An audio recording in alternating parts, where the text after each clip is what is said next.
Que a graça e a paz do nosso Senhor e Salvador Jesus Cristo vivo venha guardar nossa mente, nosso coração nesse tempo que se chama hoje, o dia da nossa salvação, o dia de conhecermos ao Senhor, de prosseguirmos em conhecê-lo.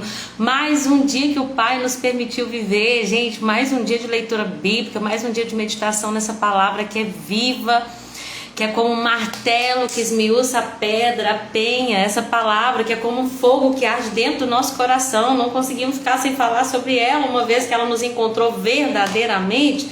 Ela é um fogo que sai de dentro do nosso peito e nós nos alegramos com essa palavra viva, que é também a nossa arma empunhada, né? A espada da palavra do Espírito. É uma arma em nossas mãos, é um escudo também de defesa. A palavra do Senhor é como um broquel, é como um escudo. Então essa palavra que Deus nos entregou e que muito tempo foi amortecida, por muitas vezes deixada de lado, mas que tem acontecido agora um grande avivamento e um grande abibriamento, e o povo de Deus tem empunhado a palavra da verdade, e isso é maravilhoso. Eu louvo a Deus por fazer parte disso que está acontecendo no mundo, que é de um despertar para a poderosa palavra de Deus. E parabéns, porque você também está fazendo parte disso. Você que está aqui, você que Deus te comissionou a estar aprendendo mais, ouvindo mais. Só tem um motivo pelo qual você está aqui, não é pela sua carne, não é pelo seu esforço. O Espírito que despertou o desejo tem te capacitado também. Aquele que começou a boa obra é fiel para terminar. É Ele quem nos dá o querer e o efetuar. Então tudo vem dele. E eu louvo a Deus pela sua vida. Eu agradeço pela sua vida, né? Como Paulo falou, dou graças a Deus porque você tem permanecido naquilo que Deus tem colocado no teu coração. Continue, viu? Estamos na reta final, né? Quase que encaminhando para a última quinzena do ano. Até aqui o Senhor nos sustentou, né? Nós já falamos aí de quantos livros? Faltam talvez uns 10 livros: Tessalonicenses, Timóteo, Tito, Filemão, Hebreus, Tiago, Pedro, João, Judas e Apocalipse. Então faltam 15 livros, nós já vimos 50, né? 51 livros, são 66. Gente, nesses 51 livros, quantas coisas, quanto aprendizado. Louvo a Deus por esse ano lindo que Ele nos concedeu. E porque a palavra dele tem sido esse objeto de estudo, de meditação. E eu creio que ela tem transformado a sua mente e o teu coração. Amém? Bom, falei demais, gente. Para uma introdução, né? Hoje nós vamos ver o estudo, né? Para entender aqui de maneira prática, de aplicação prática, o que o Espírito Santo conduziu através do nosso irmão o apóstolo Paulo nas duas cartas que Paulo escreveu para a igreja que se reunia em Tessalônica, os Tessalonicenses, né? Hoje nós vamos falar sobre a primeira e a segunda carta, né? De forma cirúrgica, o que Paulo precisava tratar com os Tessalonicenses. Nós vamos ver que são cartas muito importantes. São cartas escatológicas, vão falar sobre o fim, né, a segunda vinda do nosso Senhor, onde nós temos a nossa expectativa, para uma igreja que era uma igreja jovem, uma igreja de pessoas novas convertidas, né? Era uma igreja que tinha acabado ali de começar, né, de ser fundada por Paulo há pouco tempo, mas que permaneceu firme. Então nós vamos ver que já alcançavam um status de uma igreja madura. Diferente de 1 Coríntios, né, da carta aos Coríntios, que nós vamos ver que Coríntios, por mais completa que fosse nos dons, era uma igreja muito imatura. A igreja de Tessalônica, a gente vai ver os 3 pilares que a gente vê nas outras cartas das outras igrejas, exceto de Coríntios, de maturidade, que é a fé, a esperança e o amor. Mas antes de tudo isso, vamos clamar pela capacitação do Espírito, porque sem ele nada podemos fazer, gente. Sem o Espírito Santo nós não estaríamos aqui. Sem a capacitação, porque nós somos só vasos frágeis de barro, verdadeiramente frágeis. O que a gente carrega de tesouro é o que está dentro de nós, que são as riquezas do Evangelho de Cristo Jesus. Amém? Vamos falar com Ele? Senhor Jesus, tudo é por Ti, tudo é para Ti, Tu é a glória. O Senhor é o motivo de estarmos aqui. E a Tua palavra é essa força motriz, Senhor, que nos impulsiona, que nos gera esperança, fé, conhecimento de Deus, amor. O amor fraternal que o Senhor tanto espera que nós desenvolvamos em uns com os outros. Eu te peço, Espírito Santo, convença-nos do pecado, da justiça, do juízo.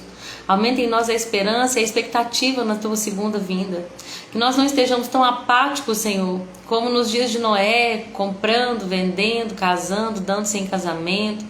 e nos esquecendo do grande e terrível dia do Senhor. Grande para aqueles que esperam com expectativa e que estão, Senhor, debaixo do governo do Messias. Grande para nós, os que formos salvos, mas terrível para aqueles que perecem. Eu te peço que nós não estejamos apáticos, que nós não estejamos, Senhor, tão reflexivos, tão afincados nas coisas dessa vida, que nós nos esqueçamos de olhar para as coisas que são do alto. Ensina-nos também a viver uma vida em santidade, Senhor, que agrade a Ti, em nome de Jesus. Amém. Oi, Chiquinha, achei que eu ia ficar sozinha aqui hoje. Obrigada pela sua companhia, minha amada, minha querida irmã. Deus te abençoe grandiosamente, viu? Então vamos começar hoje o estudo das duas cartas de Paulo aos crentes de Tessalônica. 1 Tessalonicenses e 2 Tessalonicenses. Vamos fazer um contexto aqui de qual igreja que era essa? A igreja lá em Tessalônica, a gente vai ver Paulo na sua segunda viagem missionária, lá no capítulo 17 do livro de Atos. Quando a gente vê o capítulo 17 do livro de Atos, o capítulo 16 é aquele que Paulo está em Filipos. Inclusive ele vai até relatar essa perseguição, o sofrimento deles em Filipos, ele e Silas. Vocês lembram quando Paulo estava lá em Filipos, o que aconteceu? Ele lá converteu, né, Lídia, ficou na casa dela. Aí depois que ele expulsa o demônio adivinhador, né, de adivinhação daquela moça, eles vão ser despidos, açoitados e vão ser aprisionados, vão ser encarcerados por causa do evangelho. Então eles sofreram muito em Filipos. Depois de Filipos, eles vão para Tessalônica, Atos capítulo 17. Quando eles chegam em Tessalônica, o que acontece ali? Eles ficam 3 sábados consecutivos nas sinagogas. Lembra que Paulo começava sempre a ministrar indo nas sinagogas, porque é um começo, são pessoas que temem a Deus, que conhecem a Torá, a lei de Deus. Então agora ele vai expor Cristo, ele vai falar, olha, é necessário que Cristo, né, sofresse, morresse, né, fosse morto, ressuscitado, e tudo isso é bíblico. Vocês estão aqui aprendendo, né? Tinha muitos gregos que eram prosélitos, ou seja, que criam no Deus dos judeus. Então muitos gregos prosélitos que frequentavam essa sinagoga vão crer no Jesus que Paulo pregava. Ele vinha nas sinagogas para falar, olha, essa Torá que vocês creem aponta para esse meu Messias, que eu quero que vocês entendam que é o nosso Salvador. Ele começava sempre na sinagoga, né, como nós falamos muito no livro de Atos, e de fato, alguns judeus vão crer, muitos gregos tementes a Deus desses prosélitos vão crer, inclusive mulheres da alta posição vão crer também, mas alguns judeus vão ficar com inveja e vão chamar uns desordeiros, uns bagunceiros, para gerar ali uma bagunça, para gerar um tumulto, e eles começam então a procurar Paulo e Silas para tentar matá-los, né, aprisioná-los, enfim. Não vão achar eles, vão pegar o Jason, que os cristãos, os missionários estavam na casa de Jason, vão levá-los ao tribunal, né, diante do conselho, e vão falar, olha, aqueles que têm causado transtorno no mundo chegaram até aqui, né? Então eles estavam se referindo aos seguidores do caminho. Na verdade eles estavam ali não para causar transtorno no mundo, mas para alinhar o mundo à vontade de Deus. Então, eles têm que fugir de Tessalônica, Paulo e Silas têm que fugir de Tessalônica, mas eles deixam lá, na verdade, Paulo sai e Silas e Timóteo ficam lá na Macedônia, lá em Tessalônica. Enquanto eles ficam lá, deixa eu só voltar aqui, a mente mais aberta, todos os dias ensinavam a escritura, certo. Então depois eles vão para depois eles vão para Bereia, né? Os bereanos eram mais nobres do que os de Tessalônica. Depois ele vai para Atenas, Paulo. E aí depois o Silas e o Timóteo vão chegar, né, ali para Paulo e vão dar um relatório da igreja dos Tessalonicenses, que é quando Paulo vê a necessidade então de enviar uma carta. Quando a gente estuda, né, a cultura, né, qual que é da oralidade sobre as cartas de Paulo, origem e data, a gente chega à conclusão que essa carta, a primeira carta aos Tessalonicenses, foi a carta mais antiga de Paulo. Foi uma das primeiras que ele escreveu, talvez a primeira que ele escreveu, a carta de Paulo, a primeira carta aos Tessalonicenses. Ele vai falar de um modelo de igreja, um modelo de uma igreja que é sofredora, mas que permanece firme, uma igreja missionária, uma igreja viva e uma igreja fiel. A carta de Paulo aos Tessalonicenses, tanto a primeira quanto a segunda, elas são muito preciosas porque elas são escatológicas.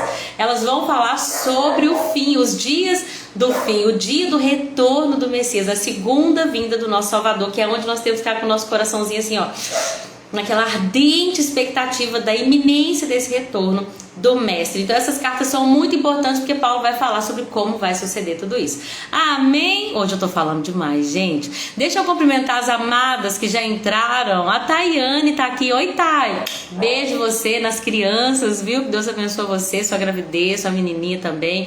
A Rose tá aqui. Oi, Rose. Deus te abençoe, querida. A Polly já entrou também. Polly, que bom ter você conosco hoje aqui novamente. E também minha amiga do céu, essa missionária abençoada, que é a Deia. Deus abençoe vocês, viu? Todo mundo que assiste depois também, eu sei que sempre vem. A Ivonete, a Soraya, minha mãezinha. Eu profetizo que a Carol vai assistir também, que Deus vai dar recuperação completa para a vida dela. Não se esqueçam de orar pela vida da Carol, para que ela saia do CTI, para que ela melhore completamente, para que ela viva todo o plano de Deus na vida dela, que eu creio que vai acontecer. Amém? E muitas outras pessoas, minha sogra Vanilda, que eu tanto amo também, sempre presente aqui nas lives. A Odileia sempre vê as lives também. Que Deus abençoe vocês. Um beijo. E se eu esqueci de alguém, provavelmente eu esqueci, vocês me perdoem, tá? A gente tem que se amar e se perdoar, não esquece disso. Então vamos lá, gente. Vamos falar um pouquinho sobre essa igreja lá em Tessalônica. A igreja dos Tessalonicenses, ela era uma igreja que era envolvida ali por uma cultura grega e romana. A cultura grega e romana era uma cultura que tinha muitos deuses. Então, quando Paulo chegou falando de um só Deus e trazendo o evangelho, houve obviamente muitas perseguições. Houve perseguição pelos judeus, né, que tinham a cruz como um escândalo e que não criam em Jesus, e também as perseguições, né, as críticas, a oposição que se levantou, porque foi a igreja de Tessalônica, gente, o evangelho marcou tanto a vida deles que eles começaram a influenciar pessoas e outras igrejas em tantos territórios. Obviamente que essa luz deles no meio das trevas onde eles estavam também trouxe incômodo e oposição para uma cultura que não era uma cultura digna, né, de um servo de Deus. Uma cultura, gente, a cultura grega cheia de deuses, vocês sabem muito bem disso. Tem a deusa do amor, o deus do mar, o Zeus, e tem enfim, agora fugiu tudo, né? Afrodite. A cultura grega é cheia de deuses. Então, quando os Tessalonicenses começaram uma comunidade, eles abriram mão dos seus ídolos. Capítulo 1, versículo 9, fala que eles abandonaram seus ídolos e começaram a servir e adorar apenas ao Deus verdadeiro, o único e verdadeiro Deus, Pai do nosso Senhor Jesus Cristo. Então, obviamente que eles sofreram muitas perseguições. Paulo vai falar, olha, vocês permanecem. Mesmo diante da oposição, mesmo diante da perseguição, vocês têm firmeza. E Paulo vai louvar a Deus por essa igreja. Essa igreja ela também estava num ponto comercial de uma rota muito importante para o evangelho ali. Era um ponto muito estratégico. Estava num centro comercial que era muito significativo, infelizmente marcado por essa adoração a múltiplos deuses. Então Paulo vem para tratar de alguns problemas que aconteciam nessa igreja. Primeiro, né, no capítulo 2, ele vai falar sobre... Primeiro ele vem para exortar, né, para louvar a Deus pela vida deles, para fortalecê-los. Mas Paulo também tem que defender seu apostolado, porque muitas pessoas falavam que Paulo queria agradar os outros. Paulo tá vindo com essa conversa mansa aí de salvação porque ele quer ganhar dinheiro, ele é ganancioso. Ele tem segundas intenções. E aí Paulo vai defender esse apostolado, falando aqui, é Deus quem me justifica. Deus que sonda o meu coração sabe que quando eu estive no meio de vocês nós fomos exemplos, nós não fomos pesados para vocês, nós não exigimos nem o que era nosso de direito, que é o nosso salário. Então Paulo vai defender esse apostolado e Paulo também vai trazer, né, exortação e alinhamento acerca dos tempos do fim. Porque na cultura romana na cultura grega também, na verdade, principalmente na cultura grega, eles criam que a alma era eterna, mas que o corpo era finito. Então, eles não criam na ressurreição. E as pessoas de Tessalônica, os crentes, estavam um pouco tristes. Por quê? Porque desde a época que Paulo pregou sobre a segunda vinda do Messias, alguns haviam morrido. Então eles estavam muito chateados. Por quê? Jesus vai vir e os mortos não vão poder ver. Os mortos não vão contemplar, não vão participar da vinda de Jesus. Então Paulo vai vir falando, gente, pelo amor de Deus, não se preocupem. Muito pelo contrário. Vocês não têm que viver como aquelas pessoas que não têm esperança. Os mortos vão ressuscitar antes de nós ainda. Eles vão participar da vinda do Senhor. E aí ele vai tratar sobre a ressurreição. Depois vai dar umas direções práticas para a vida deles, sobre santificação, sobre uma vida digna, né, diante de Deus. E digno tem essa ideia de balança. Então você imagina que Jesus está aqui no lado da balança. E aonde que estamos nós aqui, né? Qual que é esse equilíbrio que nós temos encontrado diante de Deus? Isso é que é levar uma vida digna. Como que eu vou viver uma vida assim? Somente pelo poder do Espírito. Bom, ditas todas essas coisas, e antes de passar já para um panorama geral da segunda carta, vamos falar de alguns versículos sobre 1 Tessalonicenses, amém? Paulo começa falando que ele está escrevendo não sozinho, mas ele, Silas, em algumas traduções aparecem Silvano, mas é o mesmo Silas, e Timóteo escrevem essa carta à igreja em Tessalônica. E aí eu acho interessante que ele sempre fala, né? A igreja que está em Tessalônica, mas que está em Deus, está em Cristo Jesus. E ele vai saudar com a graça e a paz. A gente falou isso ontem, né? Sobre como a igreja ela tem um território geográfico, mas ela também tem um lugar espiritual. Então nós estamos aqui, a igreja que se reúne em Pará de Minas, mas em Cristo Jesus nós estamos assentados com Ele nas alturas, né? Como nós falamos na carta aos Efésios. Então, Paulo começa para essa igreja, que são os crentes fiéis, que se reúnem ali em Tessalônica. Lembrando que não tinha placa na época, né, gente? Não tinha divisão. É a igreja que crê, é essa igreja que se reúne nessa comunidade aqui. Aqueles que ouviram do evangelho, que creem, que agora se tornaram uma família, né? Naquela época não tinha, vamos dividir, porque essa aqui crê mais nisso, essa aqui crê mais naquilo, e agora nós somos várias denominações. Não, era uma igreja só. Quem dera se nós pudéssemos, né, ser uma igreja só, mesmo que se reunissem em lugares diferentes, mas ter uma só fé, um só Deus, um só batismo, e que nós estejamos em unidade, em nome de Jesus. Deixa eu cumprimentar a Carol, que entrou. Ei, Carol, Deus te abençoa, minha amada irmã, você e sua casa. Que bom que você está aqui conosco de novo, viu? Boa tarde, paz do Senhor Jesus. Então, vamos lá. Ele sauda com a graça e a paz e começa agradecendo, né? Sempre damos graças a Deus. Mencionamos vocês constantemente em nossas orações. Quando nós oramos diante de Deus e Pai, lembramos do quê? Da obra da vossa fé, da abnegação do seu amor e da sua firme esperança em nosso Senhor Jesus Cristo. Em todas as cartas que Paulo escreve às igrejas, nós vamos ver que ele fala desses 3 atributos, que é o que nós vamos entender que uma igreja madura tem. A única carta que ele não fala desses 3 atributos é a carta para a igreja de Corinto, que era uma igreja que não era madura. Muito pelo contrário, vai chamar eles de meninos, né? Quais são esses 3 atributos de uma igreja madura, gente? É uma igreja que tem a obra da fé, é uma fé ativa, uma fé viva no Evangelho, em Cristo Jesus. É uma igreja também que tem amor, ama a Deus e ama ao próximo, amor fraternal. E uma igreja que tem esperança, expectativa na vinda do Senhor. Oi, mãe, que bom que você está aqui, achei que você não ia entrar hoje. Deus abençoe, viu?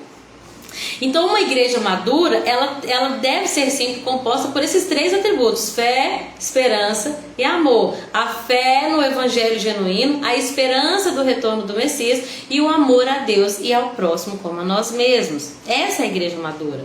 Paulo vai falar, olha, quando a gente chegou aí para falar com vocês, nós não falamos só por palavra, nós falamos pelo poder do Espírito. Vocês viram os sinais, vocês viram as maravilhas, e o próprio Espírito Santo deu para vocês a convicção de que aquilo que a gente dizia era verdade. Olha que coisa linda. E vocês sabem como nós nos comportamos quando a gente estava no meio de vocês. E eu louvo a Deus porque vocês se tornaram nossos imitadores e imitadores do Senhor. Gente, olha que isso. Paulo está falando assim, ó, vocês, enquanto nós estávamos com vocês, vocês aprenderam o Evangelho imitando-nos a nós e a Jesus. Isso é Evangelho, gente. O Evangelho é quando nós imitamos a Jesus.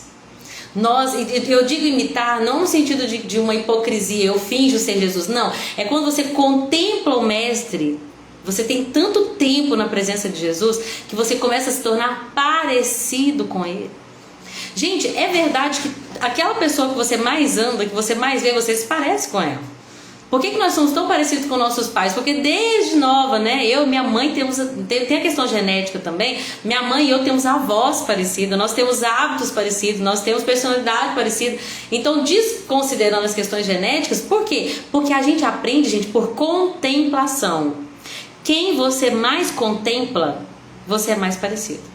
Então, se você anda com pessoas que falam palavrão, que desejam as coisas dessa vida, que são gananciosas, que tem problemas com impureza sexual, se você está sempre lidando com essas pessoas, você traz para dentro da sua casa, você tem amizades assim, você pode até não perceber, mas você vai acabar se tornando parecido com ela. A igreja de Tessalônica, gente, começou a ver Jesus em Paulo, em Silas, em Timóteo, nos missionários que estavam ali na segunda viagem missionária. E eles começaram a imitar Paulo. E por que? E os missionários. E por que eles estavam como um exemplo do próprio Jesus? E olha o peso de responsabilidade que nós temos, gente. De que as pessoas olhem para nós e vejam Cristo em nós. Não é o que as pessoas vão dizer a nosso respeito. Porque eu não ligo. Pode falar o que quiser de mim. Não, tá bom. Realmente a gente não tem que viver pela reputação da nossa reputação diante das pessoas. Mas, o que vão dizer de Cristo, já que eu digo que sou serva dele, diante das minhas atitudes? E isso deve pesar para mim. Isso deve pesar para mim. Agora, se o que eu estou fazendo é a vontade do Senhor, e as pessoas não estão entendendo, então amém, quem me julga é o Senhor, é Ele quem me testifica. É o que Paulo vai continuar falando aqui no capítulo 2. Agora, será que eu estou imitando Jesus? Agora, como eu vou imitar alguém que eu não passo tempo com ele? Por isso, a importância de meditar nas palavras, por isso a importância de passar tempo em oração, porque quem nós contemplamos, nós nos tornamos parecidos. Amém? Então, aquela igreja, gente, mesmo que era uma igreja jovem, uma igreja de novos convertidos, Paulo está falando assim, olha, vocês se tornaram imitadores nossos e do Senhor. Vocês se tornaram exemplo para os irmãos da Grécia, da Macedônia, na Acaia. A partir de vocês, a palavra do Senhor tem se espalhado por toda parte, até mesmo além da Macedônia e da Acaia. A sua fé se tornou conhecida. Gente, uma igreja nova que impactou as igrejas ao redor. Vocês creem que pode acontecer de novo? Amém? Mas o amor de muito está esfriando. Mas está tendo apostasia. Eis-nos aqui para impactar as pessoas ao nosso redor. Eis-nos aqui para fazer a diferença. Pode ser, gente, uma pequena faísca que pega fogo na floresta inteira. Pode começar por nós, amém? Você viu, mãe? Que bênção. 10 pessoas online. Louvado seja o Deus e Pai do nosso Senhor Jesus Cristo. Por esse abibilhamento. Deixa eu cumprimentar quem entrou. A Andresa, minha querida, amada irmã. Glória a Deus pela sua vida. A Karina está aqui também. Karina, Deus abençoe você, sua casa, em nome de Jesus. Que bom estar com vocês aqui, viu? Que todas vocês sejam impactadas pela palavra do Senhor. Então, aquela igreja, eles foram tão impactados pelo Evangelho, mesmo sendo novos convertidos, que a Bíblia diz lá no versículo 9 que eles deixaram os ídolos, aquele panteão de ídolo, que com certeza a maioria deles tinha, antes de servir a Jesus. Eu creio em Deus, né? Que fala um Deus bem genérico assim. Eu creio em Deus, mas eu não abro mão do meu Poseidon, porque meu Poseidon, você entende? Eles tinham os deuses deles. Eu creio em Deus, mas a minha querida Ártemis, a deusa Diana, não abro mão dela. Quantas vezes as pessoas elas ouvem o Evangelho e elas querem até fazer uma misturinha, sabe? Eu creio em Deus, mas eu não abro mão do meu ídolo. A Bíblia diz que a igreja de Tessalônica abandonou os ídolos, que com certeza muitos ali, gente, carregavam de uma vida inteira, mas eles abandonaram, deixaram os ídolos, e que nós também deixemos os ídolos a fim de servir ao Deus vivo e verdadeiro. As pessoas também comentam, versículo 10, como eles têm expectativa na vinda de Jesus, o Filho de Deus, a quem ele ressuscitou dos mortos e que vai nos livrar da ira que está por vir. Olha isso, gente. Uma igreja que tinha ardente expectativa. Não é uma igreja que está tão focada nas coisas dessa vida que esqueceu-se que o seu Senhor vai voltar. Ah, mas já tem mais de 2000 anos que se diz que Jesus vai voltar e nada. Mas vai ser, gente, num dia que todo mundo, ninguém espera. A Bíblia diz que ele virá como um ladrão. E nós temos que, como igreja, estar em expectativa do dia em que Jesus vai voltar e vai nos livrar da ira. Amém? No capítulo 2, Paulo vai defender o apostolado. Ele fala, olha, que a visita que nós temos feito a vocês não tenha sido inútil. Vocês sabem como que nós sofremos em Filipos. Nós fomos tão maltratados, açoitados, nus. Nós fomos lançados na prisão. Antes de chegarmos aí, quando a gente chegou aí, nós anunciamos as boas novas, apesar de grande oposição, que houve grande oposição. Nós não empregamos com a intenção de enganar vocês. Nós não tínhamos segundas intenções, não tínhamos artimanhas, não foram motivos impuros. Em vez disso, o próprio Espírito foi confirmando todas as coisas. Olha esse versículo 4, gente, do capítulo 2. Nosso propósito não é agradar as pessoas, mas a Deus que sonda as intenções do nosso coração. Essa ideia de que nós estávamos aí só para poder conquistar fama, que nós queríamos ser o líder de vocês, para ter poder, autoridade, privilégio, mentira. Nós não temos um ministério cujo propósito é agradar pessoas, e Deus que sonda o nosso coração sabe que isso é verdade. Uau! Como vocês sabem, não tentamos conquistar vocês com bajulação, e Deus é a nossa testemunha de que nós não nos movemos baseados por ganância. Uau! Quanto ao reconhecimento humano, glória humana, não buscamos de vocês, não queremos de nenhum outro, nós queremos a glória de Deus. Uau! Ainda que como apóstolos de Cristo nós pudéssemos fazer certas exigências, nós agimos como crianças entre vocês. Ou melhor, olha esse versículo, gente, versículo 7. Nós fomos como a mãe que cuida dos seus filhos, que alimenta os seus filhos. Fomos como uma mãe que acaricia seus próprios filhos. Paulo está falando assim, olha, o nosso envolvimento com vocês não foi como de lobos devoradores, de líderes gananciosos que queriam aproveitar da situação de vocês, vou te contar o evangelho, mas vocês que me paguem por isso. Não. Nosso ministério foi um ministério como de uma mãe. Olha que coisa linda. Uma mãe que acaricia seus filhos.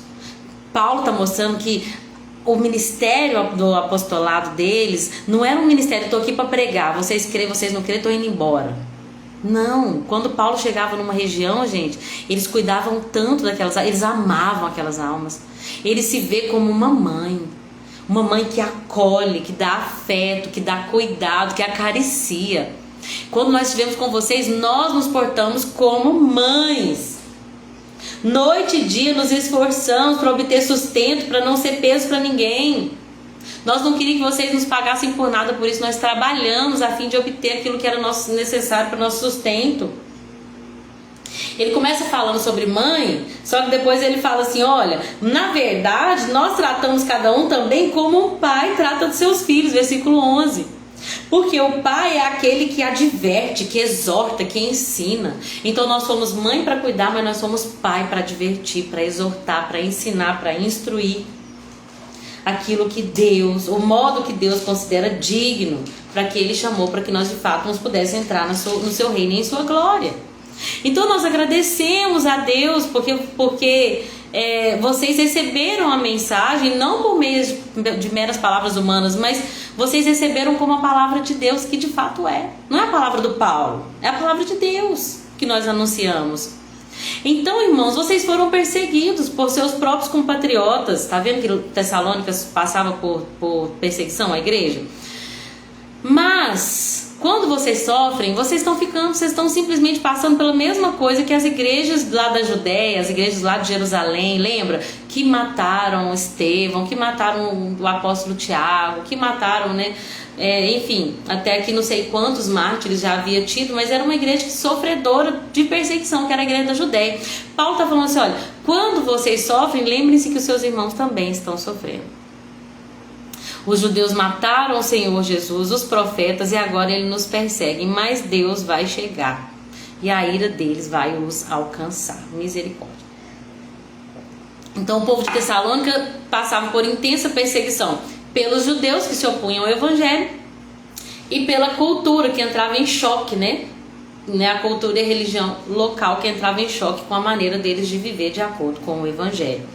Mas Paulo vai dar uma força para os de Tessalônica, vai falar assim, olha, Tessalonicenses, quando nós estivemos aí, nós avisamos vocês que ia ter perseguição. Isso tudo não é surpresa. Nós avisamos, olha, vocês vão sofrer, mas olha, inclusive, olha esse versículo 18, queríamos muito visitá-los, e eu, Paulo, tentei não apenas uma vez, mas 2 vezes eu tentei ir aí, Tessalonicenses, mas Satanás impediu, porém Satanás nos impediu. Afinal, o que nos dá esperança e alegria? Qual será a nossa magnífica recompensa e coroa? Vocês são nosso orgulho, vocês são nossa alegria. Eu queria ter ido aí, eu queria estar, presente. Eu queria não ter que mandar carta, eu queria ter pessoalmente estado com vocês, mas Satanás me impediu. Isso pra mim, gente, às vezes quando eu li assim, me dava como assim, Senhor? Como que o diabo impediu Paulo de fazer a tua obra? O diabo é uma criatura. Por que Deus tinha um propósito? Deus é maior, Deus é grande. Mas o que Deus me ensina, gente, é que, como Hernando Dias Lopes fala, olha, nós não somos daqueles que vê diabo em tudo. Tudo é o diabo. Porque o diabo levantou, porque o diabo está fazendo, e tira até a nossa própria responsabilidade. Nossa, eu caí porque o diabo foi terrível, ele é astuto. Eu caí por causa dele. Não, a Bíblia diz que nós não somos tentados além da nossa capacidade de suportar, e juntamente com a tentação Deus vai enviar o escape. Então o diabo tenta porque ele é o tentador, ele é o acusador, ele é o tentador, viu, tentador? Mas nós não vamos deixar de ser responsabilizados, porque Jesus nos prometeu que nós não somos tentados além da nossa capacidade. Se a gente caiu é porque a gente fez uma escolha, nossa carne foi mais forte, nós não alimentamos o nosso espírito, nós deixamos a nossa natureza adâmica nos dominar. Então por causa disso que nós caímos, porque o diabo vai sempre tentar. Deus ninguém tenta, Deus nos prova muitas vezes para nos aprovar e nos dar uma coroa de glória para isso. Mas por que eu estou dizendo isso? Eu falei, Senhor, se o diabo não impede os planos de Deus, por que aqui está dizendo que Satanás impediu Paulo de ir para Tessalônica? Uma coisa que é fato, como eu comecei o raciocínio, Hernando Dias Lopes vai falar, nós não somos do tipo de pessoa que vê diabo em tudo, mas nós também não desconsideramos que existem lutas espirituais. A Bíblia diz, e Paulo vai dizer, nós não ignoramos os desígnios do maligno. Então nós somos pessoas que estão sóbrias. Eu amo esse texto que aparece aqui no capítulo 5 de Tessalonicenses. Nós temos que ser sóbrios. Sabe quando a gente está no trânsito? Gente, se você dirigir aqui, ó, bonitinho na direita, no limite de velocidade, você tá ótimo, mas pode vir um bêbado, mas pode ter uma queda de uma árvore. Então, se nós estamos no caminho do Senhor, isso não quer dizer que a gente pode viver relaxadamente, porque nós estamos num mundo caído. E nós ainda temos uma carne aqui que luta, que milita contra o espírito. Então a gente tem que estar sóbrio. Por isso que uma pessoa bêbada bate o carro e faz coisa tão terrível. Por quê? Porque ela não tá ali com todos os sentidos aprimorados. Ela não enxerga direito, ela é lenta. Se ela precisa frear, ela não vai frear com tanta rapidez quanto uma pessoa que tá, sóbria. Vocês estão entendendo? Então o diabo, ele pode impedir os planos de Deus? Eu creio que Deus permite que o diabo tenha ele vá até um certo ponto, porque na verdade, como ele fez com Jó, ele tem algo maior. Então, por 2 coisas, ou Deus deixa o diabo fazer alguma coisa porque a pessoa deu brecha, e aí ele tem legalidade na vida da pessoa, ou porque Deus tem um plano maior, como Jó. Eu vou deixar você tocar nele, Porque no final eu sei que agora ele vai me ver com os próprios olhos, ele vai me ouvir com os próprios ouvidos, vai ter um relacionamento pessoal, um encontro pessoal comigo. Então, uma coisa que eu achei muito linda quando eu pesquisei sobre isso é que se Paulo tivesse conseguido ir para Tessalônica, nós não teríamos acesso a essas duas cartas poderosas e consoladoras para nós. Então Deus permitiu que o diabo conseguisse ali, e talvez Satanás se levantou com uma oposição, talvez foi uma perseguição, talvez foi uma questão física, talvez foi um vulcão, talvez foi uma questão de um fenômeno da natureza. Tipo, eu já contei como houve terremotos naquela época, teve vulcão naquela época. Não sabemos o que o diabo usou para tentar impedir, mas o fato é que todas as coisas vão cooperar para o bem daqueles que amam a Deus. Então o fato de Paulo não ter conseguido chegar em Tessalônica fez com que ele escrevesse essas cartas, que são de profundo consolo para nós. Vocês entendem então o que eu quero dizer? Existe uma guerra espiritual. Nós não podemos relaxar, porque até Jesus voltar, enquanto nós tivermos que lidar com o mundo, com a carne e com o diabo, nós temos que estar vigilantes, olhos abertos. Empunha uma espada numa mão e uma pá de construtor na outra. Enquanto você constrói, você vigia. É isso que nós temos que fazer. Amém? Então, existe guerra espiritual? Existe. Agora, Deus só vai permitir que o diabo vença alguma batalha, porque lá na frente, né, Deus vai superar tudo isso com um plano muito maior e melhor. Capítulo 3, então, Paulo vai começar a falar sobre... Primeiro ele começa falando de Timóteo, que vai enviar Timóteo, que é um colaborador de Deus na proclamação das boas novas. O objetivo de enviar Timóteo é fortalecer os irmãos, animá-los para que essa perseguição, essas dificuldades não venham abalar eles. Mas, vocês sabem, nós estamos destinados a passar por elas. Paulo vai falar para os Tessalonicenses. Quando a gente estava com vocês, nós avisamos que em breve viriam perseguições. O que aconteceu, como vocês bem sabem. Assim, quando não pude mais suportar, enviei Timóteo para saber se vocês continuavam firmes. Eu tinha muito medo de que o tentador tivesse vencido vocês e o nosso trabalho tinha sido inútil. Mas agora que o Timóteo chegou, falando que vocês tinham tanta alegria com a gente, quando a gente estava aí, que vocês permanecem firmes, então a gente está feliz. Estou muito feliz com o relatório de Timóteo. E que o Senhor faça vocês crescerem e transbordarem o amor que vocês têm um pelos outros e por todos, da mesma forma que o nosso amor transborda por vocês. E assim Deus vai transformar o teu coração em um coração forte, irrepreensível e santo diante dele, para quando nosso Senhor Jesus voltar com todo o seu povo santo. Amém? Então Paulo fala assim: então, irmãos, nós pedimos a vocês e incentivamos no nome de Jesus que vocês vivam uma vida de modo a agradar a Deus, não a vocês mesmos, não a sociedade. Vivam uma vida de modo a agradar a Deus. Sempre quando eu oro de manhã e eu oro a oração do Pai Nosso, né, eu gosto de desenvolver ela depois de um tempo de oração, que eu vou deixando o Espírito Santo colocar algumas coisas na minha cabeça. E aí eu falo: Senhor, que venha o teu reino hoje e que faça a tua vontade, que não seja a minha vontade. Qual que é a tua vontade no meu dia de hoje? Às vezes a gente está tão focado no futuro. O que eu vou fazer no futuro? O que eu vou fazer? Como que eu vou desenvolver? Que curso eu vou começar? O que Deus vai me usar? A gente não tem o futuro ainda. A gente tem o hoje. Então, Senhor, hoje, o que eu faço para te agradar hoje? Qual que é a tua vontade para o dia de hoje? Tem alguma coisa que eu tenho que me arrepender agora? Que tem alguma coisa no meu coração? Tem mágoa? Tem alguma coisa que eu deixei aqui, ou alguma divisão, algum espírito de contenda contra algum irmão? Tem alguma coisa, tem alguma amargura dentro de mim? Tem alguma competição? Tem orgulho? Então, Senhor, eu quero te agradar hoje. Me limpa, me purifica. Então, nós vivemos, gente, uma vida em prol de agradar a Deus. E não é amanhã, não é no ano que vem, é hoje. É hoje. E ele vai dizer: olha, vivam assim. Vocês já vivem assim, mas eu incentivo a fazer mais. Paulo está falando, gente, que aqueles irmãos dos Tessalonicenses, eles já eram maduros, mas Paulo está falando: tem mais. Cresçam. Progridam. Gente, sempre tem um lugar de maior crescimento, de maior aprofundamento. Sempre tem um lugar onde a gente vai progredir, melhorar. Paulo está falando assim: vocês já vivem assim para agradar a Deus, mas eu quero que vocês entendam que eu quero incentivar a ir além. Vá além. Vocês se lembram das instruções que nós te damos? E qual que é a vontade de Deus? A vontade de Deus é que vocês vivam em santidade. Por isso, mantenham-se afastados de todo pecado sexual ou de toda prostituição. Quando a gente pega essa palavra prostituição ou pecado sexual, no grego, é a palavra porneia, que é inclusive por ela que vem ali, né, o radical de pornografia.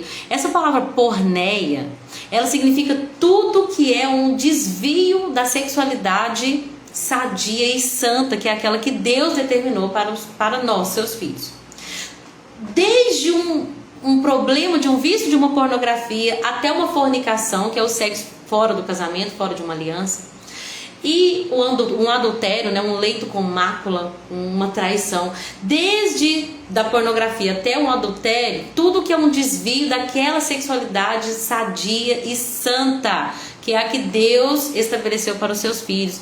Uma sexualidade sadia dentro do casamento, um homem e uma mulher que deixa o pai e a mãe se unem e se tornam uma só carne. Tudo que passa disso é porneia. São relações ilícitas, uma sexualidade fora dos parâmetros divinos. E Paulo está falando para os Tessalonicenses, cuidado com isso. Por quê? Porque o meio deles, o meio grego, a cultura deles, do corpo, do prazer, era muito assim, vamos curtir a vida. Não, já que o corpo não ressuscita, nós só temos essa vida aqui para poder curtir. Então vamos nos envolver em impureza sexual. Paulo está falando, vocês não são assim. Deus, vocês devem viver uma vida de fato a buscar agradar a Deus. E qual que é a vontade de Deus? Que vocês vivam em santidade. E viver em santidade é se afastar de tudo que é porneia. Amém? Cada um deve aprender a controlar o seu próprio corpo e assim a viver em santidade e honra, não em paixões sensuais como os gentios que não conhecem a Deus. Ele fala, controle o seu corpo. Ele fala, você possui o vaso, então controle. O que é em algumas traduções, né? O que significa isso? Tenha domínio próprio. Não deixe que a tua natureza carnal e adâmica que está dentro de você, que quer que você sinta prazeres momentâneos e passageiros, além do maior prazer, que é de viver uma vida em santidade, esperando com ardente expectativa a vinda do Senhor. Controle os seus membros, controle o seu corpo, tenha disciplina, domínio próprio, não deixe as suas paixões dominar você, sua mente. Não passe o carro nas frente dos bois. Deus tem algo para sua vida? Tem. Mas então quando você vive uma coisa antes da hora, você não usufrui, você não desfruta. É como quando eu já falei aqui daquela melancia que eu apanhei no quintal da minha casa, que parecia que estava ótimo, mas que estava verde. Quando a gente picou ela no meio, eu fiquei assim, porque eu não imaginava que ela não estava madura, ela estava tão grande. E Deus falou tanto comigo, filha, come essa melancia. E quando eu comi, gente, ela não era doce, ela era aguada. E Deus falou comigo, quando você desfruta de uma coisa fora do tempo, você não desfruta de tudo que você poderia desfrutar, porque você ultrapassou uma etapa. E Deus fez tudo formoso em seu tempo. Então quando uma pessoa que não consegue controlar o membro, os seus membros, suas paixões, e ela quer usufruir daquilo antes da hora, antes daquilo que é o padrão de santidade de Deus, ela não vai desfrutar plenamente daquilo que Deus também entregou. Então, ele vai dizer, olha, lembre-se, Deus nos chamou, e eu acho interessante que ele fala assim, olha, não controle o seu próprio corpo e não engane outras pessoas. Então não é só sobre mim, né? Tem pessoas que por causa de suas paixões seduzem outras nessas questões, né, sexuais, enfim, de sensualidade. Olha, não precisamos escrever. Aí ele continua falando, né? Então não prejudiquem os outros nessa área, porque Deus nos chamou para uma vida santa e não impura. Portanto, quem recusa viver de acordo com essa regra não desobedece a ensinamentos humanos, mas rejeita a Deus, que eles dão o Espírito Santo. Quantas horas, gente de Deus? Já falta 10. Vamos lá então. Deus nos chamou, onde que eu tô? O próprio Deus nos ensinou sobre a importância do amor fraternal. E sobre isso nós não precisamos nem escrever. Aquela igreja era uma igreja que se amava. E o amor, gente, é a marca da igreja. ou deve ser a marca da igreja. Uma igreja que se ama, não que se compete, que se vamos ver qual que é o melhor, vamos ver quem tem mais, vamos ver quem é mais talentoso, vamos ver quem é mais rico, qual que é o carro mais chique. Não. A verdadeira igreja é aquela que se ama, que ri quando o outro está rindo, e que chora quando o outro está chorando, que celebra uma conquista do outro e que se entristece quando o outro está passando por tristeza, que consola um ao outro. Aquela igreja de Tessalônica, ela era tão amável que Paulo falou assim, ó, sobre isso nós não precisamos nem falar, porque vocês, Deus, o próprio Deus os ensinou a amarem uns aos outros, e vocês demonstram amor por todos os irmãos em toda a Macedônia. Mas ainda assim eu peço, amem mais. Vocês já estão ótimos, mas aqui dá para ir além. Gente, sempre tem como progredir no evangelho, sempre tem como se tornar melhor. Nunca nós vamos estagnar na nossa fé, na obra da nossa fé. Sempre tem um lugar além que Deus espera de nós. Nunca vamos entrar numa zona de conforto e achar que Deus está feliz, porque Ele sabe do quão longe nós podemos chegar através do Espírito Santo. Ele vai dizer, gente, agora eu peço a vocês uma coisa, pelo amor de Deus, tenham o objetivo de uma vida tranquila, ocupa com seus próprios assuntos. Em umas versões fala assim, cuida da sua própria vida e trabalha com as suas próprias mãos do jeito que a gente ensinou vocês, para que vocês não tenham que depender dos outros. Então Paulo está falando assim, olha, vocês se amam, isso é ótimo, mas aqui, no quesito individual, cuida da sua vida. Para de se preocupar com a vida do outro, de ficar... Nós vamos ver que os tessalonicenses eles tinham um problema de ócio, né? Principalmente depois que Paulo falou sobre a segunda vinda do Messias. As pessoas precisavam falar, você quer saber? Jesus está vindo mesmo? Então vamos parar de trabalhar. Vamos depender da igreja. Nós vamos parar de trabalhar, nós vamos botar nossos pés para cima e vamos esperar Jesus voltar. E Paulo vai ter que tratar isso. Mas na primeira carta, Paulo está deixando claro, gente, trabalhem. Vocês estão com foco na vinda do Senhor, ótimo, mas é que isso não é motivo para que vocês não se cuidem. Trabalhem para que vocês não tenham que depender dos outros, como nós fomos o exemplo para vocês, que enquanto estivemos aí não fomos pesados para vocês, nós trabalhamos no nosso próprio sustento, né? Tinha a questão da ociosidade, tinha a questão de algumas pessoas que estavam assim, estou com uma palavra que não é muito boa, sabe aqueles que estão, acho que eu vou falar ela. Não vou falar. Sabe assim, ociosos, vou falar ociosos, que é a pessoa que está querendo viver à custa do outro, e ainda da questão do cuidar da vida do outro, porque Paulo falou, cuidem não só dos seus próprios interesses, mas do que é do outro, no sentido de ajudar as pessoas naquilo que elas precisam, não de ficar sabendo da vida do outro e deixar de trabalhar e viver de fofoca, enfim, né? Então, Paulo continua falando, agora vamos entrar na questão da ressurreição? Gente, por que vocês estão tão tristes assim? Ah, porque eu tenho um ente querido que morreu antes que Jesus voltasse, eu queria tanto que ele participasse do retorno do Messias. Gente, eu vou explicar para vocês, porque eu não quero que vocês ignorem o que vai acontecer com os que já morreram. E eu também não quero que vocês entristeçam como os que não têm esperança. Vocês já viram, gente, um velório de uma pessoa que a família não tem Jesus? Que tristeza, acabou. Aí fica aquela dor. Eu não sei para onde vai, eu acho que eu nunca mais vou ver. Sabe assim, ou quando a família tem Jesus e a pessoa morreu sem Deus, você já viu a tristeza? Por quê? Porque a nossa esperança é do dia da ressurreição. Então, se os irmãos que morreram estavam em Cristo Jesus, vocês não têm que sofrer e se entristecer como aqueles que não têm esperança. Vocês têm que ter a esperança no retorno do Messias, porque mesmo que essas pessoas morreram, elas vão participar da segunda vinda dele. Tinha muitas pessoas que estavam achando assim, que porque essas pessoas morreram, elas perderam a oportunidade. Não, muito pelo contrário. Um dia, pela palavra do Senhor, quando nós, os que estivermos vivos, quando Jesus voltar, nós não vamos preceder os que dormem. O que Paulo está falando? Um dia, gente, o Senhor mesmo vai descer do céu. Jesus vai descer do céu.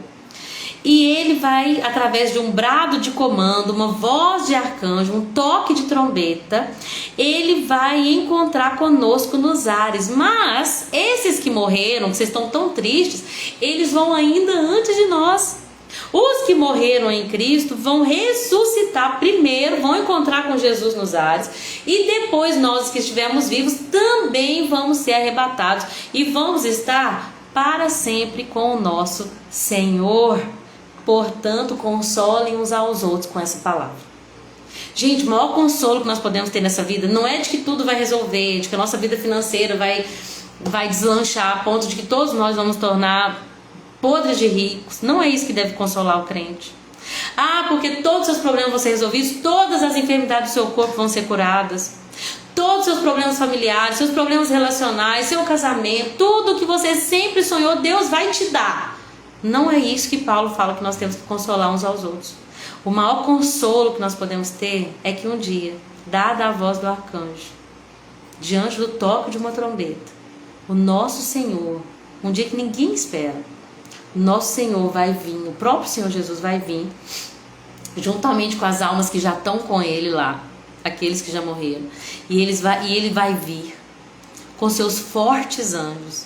E a Bíblia diz que ali, nos ares, nas nuvens, leia de novo Tessalonicenses 4, nas nuvens, nós, os que estivermos vivos, vamos encontrar com Ele. Mas antes, os que estiverem mortos vão ressuscitar primeiro. Se a gente já tiver morrido, vão ressuscitar primeiro. Então, na verdade, quem morre, gente, está melhor do que nós. Então não é motivo para a gente sofrer, a não ser que quem morre com Cristo, né? Claro. Estão melhores do que nós. Porque, como Paulo diz, morrer é lucro, incomparavelmente melhor. Só que o nosso problema é que a gente está tão focado na terra, a gente ama tantos prazeres dessa vida, a gente tem tanta expectativa nas coisas dessa vida, que quando a gente fala em morte, a gente... não quero morrer. Não quero que ninguém morra, quero que todo mundo fique vivo. E eu não tô dizendo que a gente tem que querer morrer, gente. Não, eu amo a Edmé Williams, que ela é mais velha, e ela fala assim, teve um dia que eu achei que eu ia morrer, e eu sou velha, mas o Senhor ainda tem plano pra minha vida. Então eu não tô dizendo que a gente tem que querer morrer, só que a gente tem que ter uma expectativa nas coisas que são do alto, senão nós vamos viver uma vida muito miserável na terra. Porque nem toda enfermidade vai ser curada, gente. Não é verdade? Nem todas as orações vão ser atendidas. Nem tudo, sabe? E eu queria muito dizer que Jesus vai resolver todos os seus problemas. Mas Paulo falou, olha, vocês estão destinados a passar por dificuldades. A minha oração é para que vocês não se abalem com elas. Se o nosso foco não for essa segunda vinda do Messias, nós vamos ver uma vida frustrada aqui na terra. Agora, se o nosso foco estiver em Jesus, nada nos abala, gente. Nada nos abala. Por quê? Porque o negócio pode estar feio, só que o Cordeiro continua no trono. Na eternidade, gente, não tem nada fora do controle. O Cordeiro está no trono, à destra do Pai. E um dia ele vai vir com o livro do Cordeiro. E aqueles cujos nomes estiverem escritos no livro do Cordeiro vão receber galardão, uma herança eterna, e vão estar para sempre com o Senhor. Esse é o nosso consolo para o dia de hoje. Amém?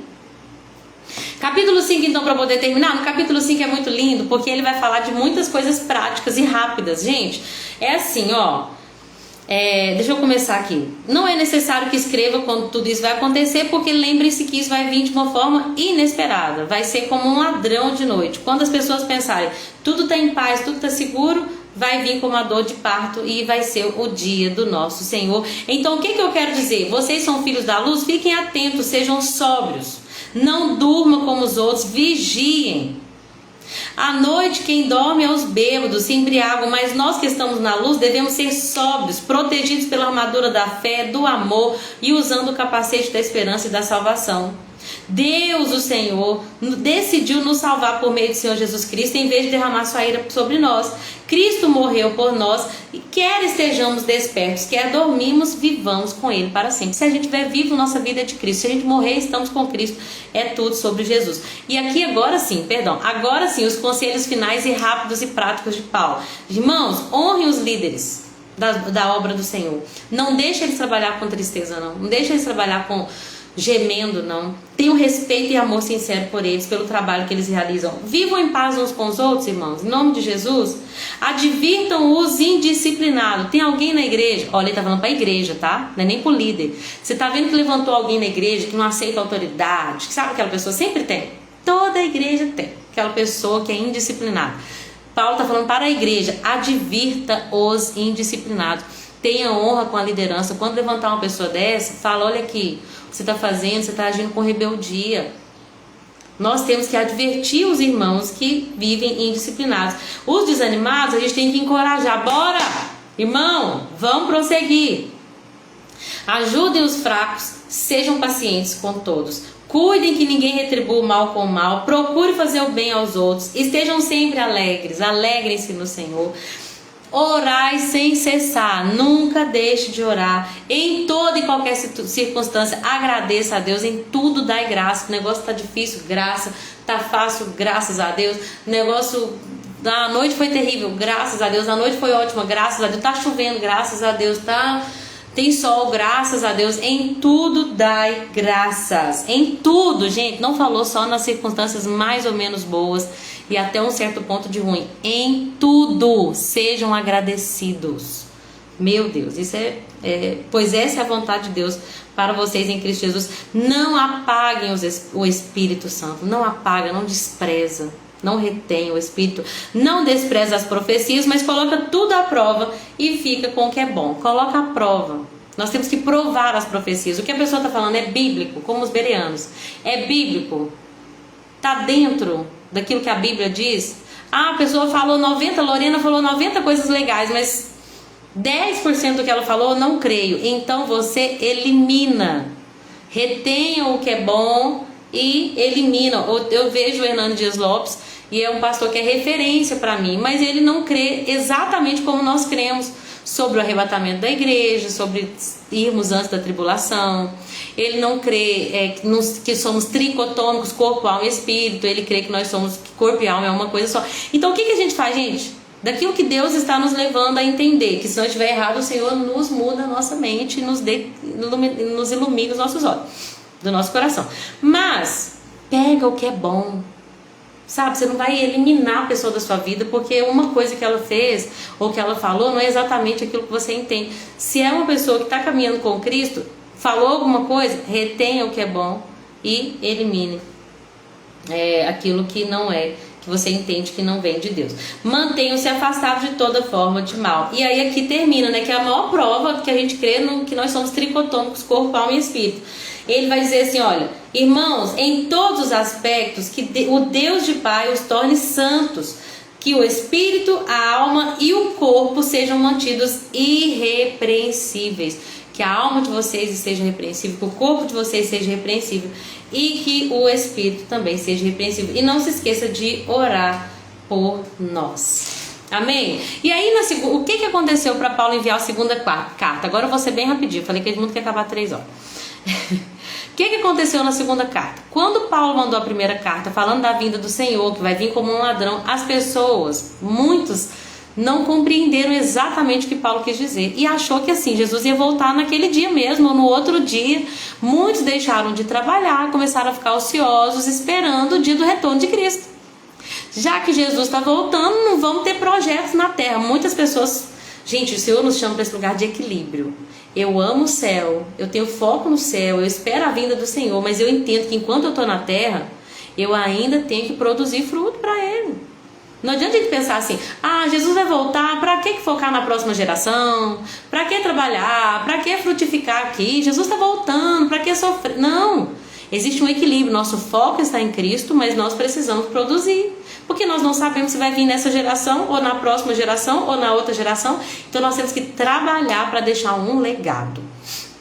Não podemos pôr nossos pés para cima e esperar a volta do Senhor. Nós temos que esperar com o coração, com ardente expectativa, mas continuar trabalhando com afinco para deixar, né, esse legado. Agora, amada Andresa, que está aqui conosco, eu nem te cumprimentei. Que Deus te abençoe, Andresa. Andresa Moraes, Deus abençoe você, que bom ter você aqui conosco. A Aparecida também entrou. E Aparecida, saudade de você, querida. Eu acabei de entrar no 2 Tessalonicenses, tá bom?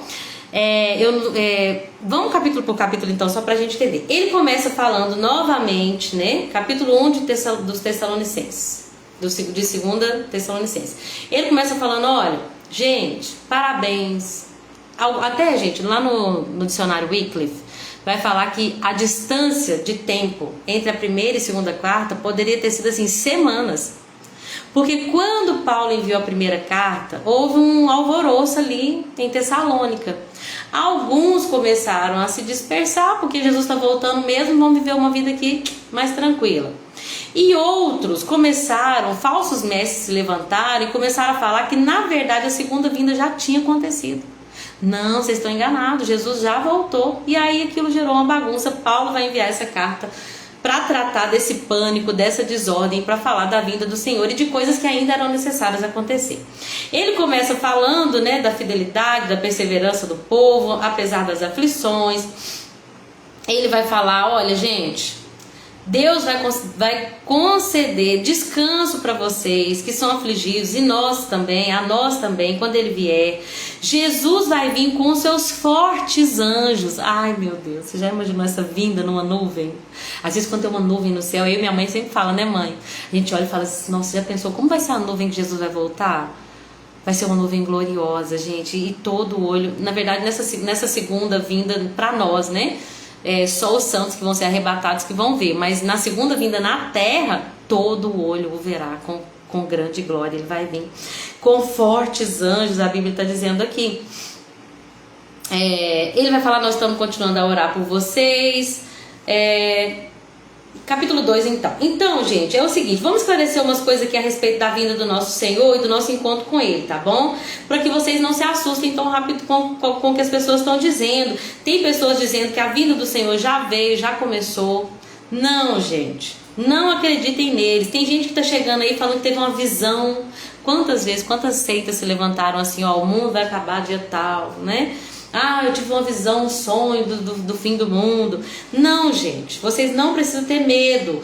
Quando alguém chegar afirmando ter recebido uma visão espiritual, estou no capítulo 2, versículo 2, tá? Uma revelação ou uma carta supostamente enviada por nós. Tinha até gente que estava falsificando carta de Paulo, pelo amor de Deus.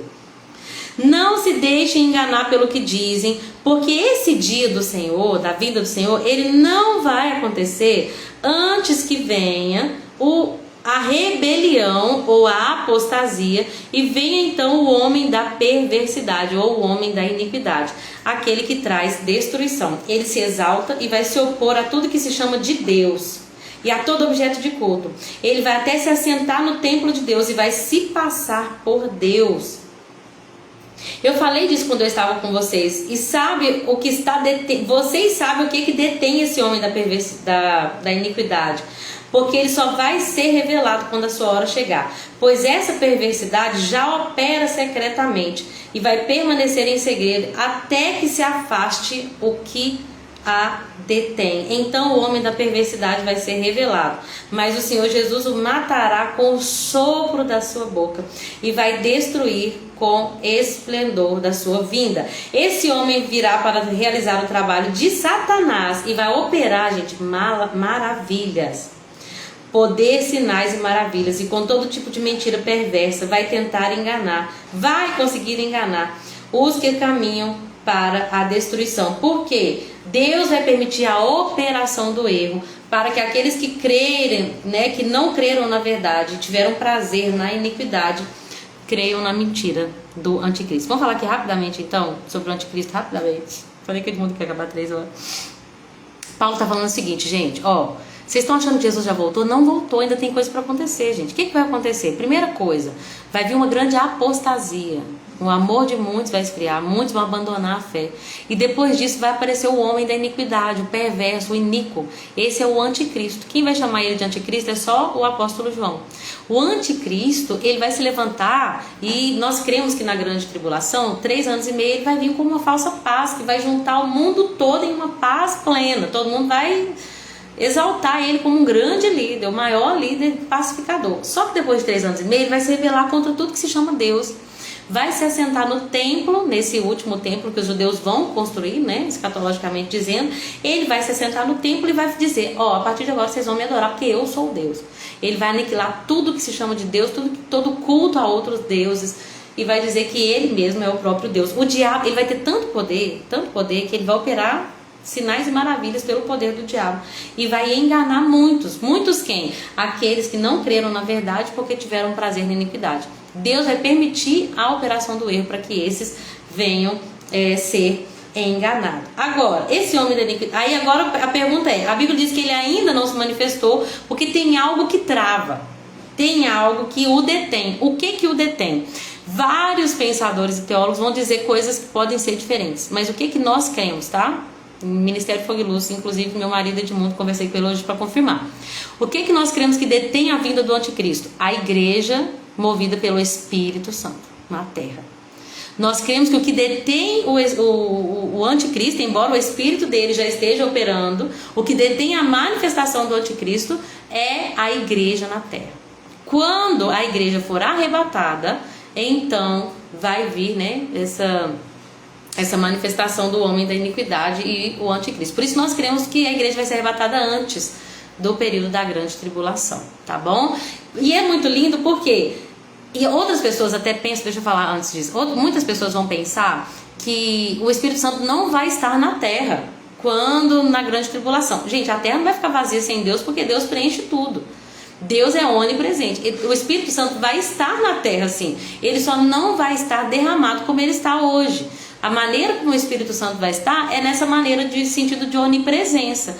E ele vai agir de maneira esporádica, porque nós queremos que vai haver salvação na grande tribulação, né? Tem os 144 mil. Então o Espírito Santo ele vai ter uma ação, mas não como está agora. Estamos vivendo um derramado Espírito Santo, tá bom? É como se fosse nos dias do Antigo Testamento. São manifestações esporádicas e individuais do Espírito Santo. Mas o que detém o anticristo? A igreja, que é o sal da terra. A igreja é o sal que conserva, que é a luz do mundo, que impede essa manifestação das trevas. O dia que o Espírito Santo, né, permitir que a igreja seja recolhida, que Jesus voltar e nos arrebatar, então essas coisas vão acontecer.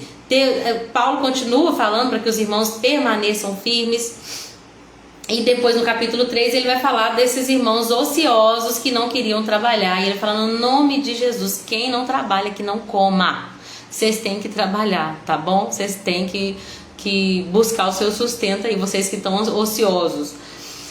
E é isso, né? Vou resumir essa segunda carta de Paulo aos Tessalonicenses, porque basicamente o que eu queria tratar é que o dia do Senhor ainda não havia chegado. O que tinha que acontecer para antes dessa vinda do dia do Senhor? E aqui nós estamos falando, né, do de fato retorno de Jesus à terra. Amém? É isso.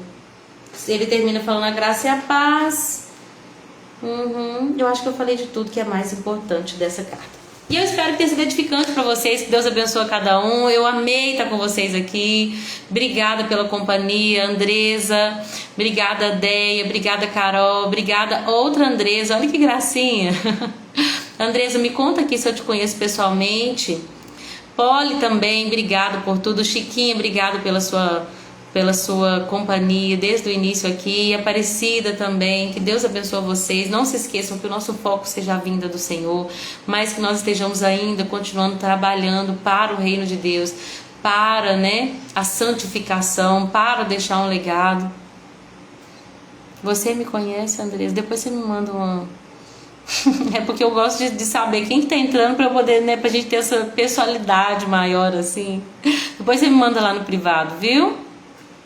Deus abençoe vocês e até amanhã, se Jesus permitir. Amanhã a gente começa Timóteo, gente, carta pastoral. E vai ser bênção. Se conhecemos, me manda lá, tá bom? Beijo com Deus e até amanhã, se Jesus permitir. Tchau, tchau.